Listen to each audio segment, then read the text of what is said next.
여러분 안녕하십니까? NBS 투데이입니다. 예산국회가 본격적으로 시작된 가운데 여야 정책위원회가 최근 내년도 예산 심사 방향을 발표했습니다.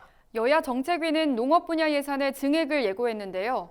국민의힘은 임산부 친환경 농산물 지원 예산을, 더불어민주당은 쌀값 안정을 위한 예산을 확대하겠다고 밝혔습니다.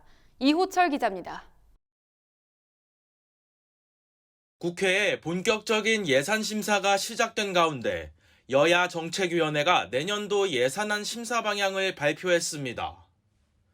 여야 정책위는 기존 정부 예산안에서 미흡하다고 지적받던 농업 분야 예산 증액을 추진하겠다고 밝혔습니다.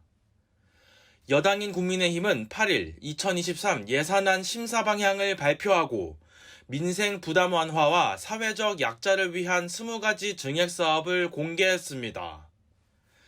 국민의힘은 내년도 농업예산 정부안에서 제외됐던 임산부 친환경 농산물 지원 사업 예산을 다시 반영하겠다고 밝혔습니다.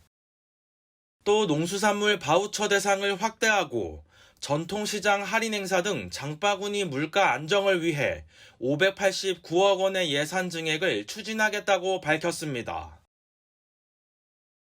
장바구니 물가 안정을 위해서 589억 정도를 증액 추진하겠습니다. 여기에는 수산물 비축이라든가 전통시장 할인 행사, 또 취약계층 농수산물 바우처 대상을 확대하고 임산부 친환경 농산물 지원 등도 더욱 강화하도록 하겠습니다. 산림 관련 예산도 국회 예산 심사 과정에서 증액이 추진됩니다. 국민의힘 정책위는 소나무 재선충 방제를 위해 956억 원의 예산을 증액하고 산불 대비용 임차 헬기 도입을 위해 91억 원의 예산을 확대하겠다고 밝혔습니다. 더불어민주당도 최근 내년도 정부 예산안 심사 방향을 발표하고 10대 민생 사업을 대상으로 5조 원 규모의 예산 증액을 추진하겠다고 밝혔습니다.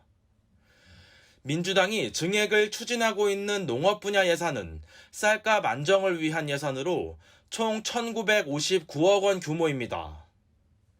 구체적으로 벼 재배 면적을 줄이기 위한 논타작물 재배 지원 사업 예산에 1,440억 원을 증액하기로 했습니다. 또 저율관세로 의무 수입되는 쌀을 공적 개발 원조로 전환하기 위한 예산도 519억 원을 증액해 총 1,038억 원 규모로 확대하겠다고 밝혔습니다. 농민들이 관심이 많은 쌀값 안정화 예산 확보에도 심혈을 기울여서 1,959억 원 증액하겠습니다. 이 밖에도 기존 정부 예산안엔 반영되지 않은 지역사랑 상품권 예산 7,050억 원을 증액해 서민 물가 부담을 덜고 지역 경제를 활성화하겠다고 밝혔습니다. 여야가 한 목소리로 증액을 예고한 사업은 시민 안전을 위한 예산과 고금리 부담 완화를 위한 예산입니다. 여야는 이태원 참사 재발 방지를 위해 소방 장비 확충 등 사회 안전망 구축을 위한 예산을 증액하겠다고 밝혔습니다. 또 고금리로 이자 부담이 가중된 취약계층을 위해 이자 차액 보전을 위한 예산을 늘리고 소상공인 경영 안정자금의 용자 지원 확대를 추진하기로 했습니다. MBS 이호철입니다.